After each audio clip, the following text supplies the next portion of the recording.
Dan Raviv. He joins us now live. I hope there he is. Hi, Dan. Good to see you. I just want you to pick up a little bit on where I left off with Courtney. I mean, first of all, you're threatening this legal challenge. You know, back in 2000, we had that issue with so many votes not being mail-in or absentee, but having those hanging chads. There were thousands of them that couldn't actually be determined as to what they were voting for. We don't have that issue now. So how upsetting is it for some Americans to think that their vote, if they sent it in because of fear of coronavirus, the president is saying they shouldn't be counted now, even if they're marked on or before Election Day? Well, President Trump's remarks that he intends to go to court, that fraud was being committed against his campaign, those remarks came in the White House just 4.5 hours ago. It's just sinking in here in the United States. On the East Coast, it's just after 7 in the morning.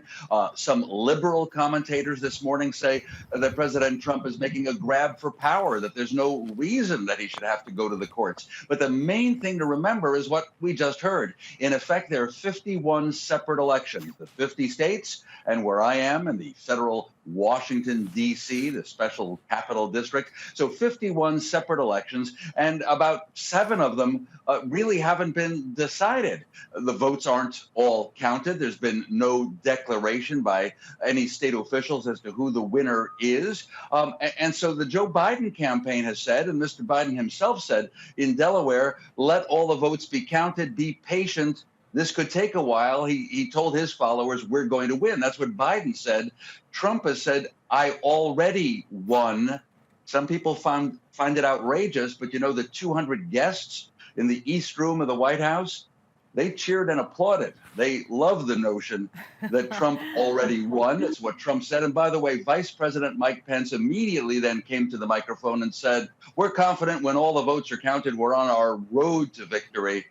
In other words, Pence was being more moderate. Yeah, and you know, another issue, though, explain this, please, to our viewers. In Trump saying that ballot counting has to stop now, it's not up to him. It is up to the states how they count their counties, how they count at the state level and send their electoral college delegates to Washington. Well, yeah. Right. He can't tell the states to stop counting their own votes. Absolutely. But Donald Trump would say, and we've been following him, of course, for years, that he's just expressing his opinion. Even though he's president of the United States, there's nothing here that he can enforce. The elections are run by the states. And so if the counting isn't finished, again, he's giving his opinion. He's not happy. He's trying to plant the idea that his political enemies were trying to commit fraud. I'm hearing from a lot of officials locally in some of the states in this part of the country around Washington, D.C., we're just going to do our jobs. Very important states like Pennsylvania, Michigan, Wisconsin, they are not decided. And whether it's Biden or Trump, whoever wins 2 out of 3 of those, Michigan, Wisconsin, Pennsylvania, almost certainly will be president. Right. Dan, I'm going to switch gears slightly here and have you talk a little bit about the Senate race underway right now. It seems neck and neck.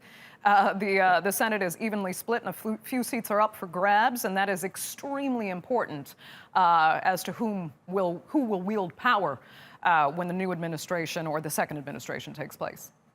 I had a special kind of power. The United States Senate, thought of as our upper chamber of our legislature, is the only chamber that confirms the president's nominees. So especially for federal judgeships that are lifetime jobs, including President Trump has managed to nominate, and the Senate confirmed, 3 members of the United States Supreme Court. 3 out of 9 are Trump appointees. And so that's a long-lasting effect. The Democrats would love to recapture the United States Senate, but they have to win, on balance, a net gain of at least 3.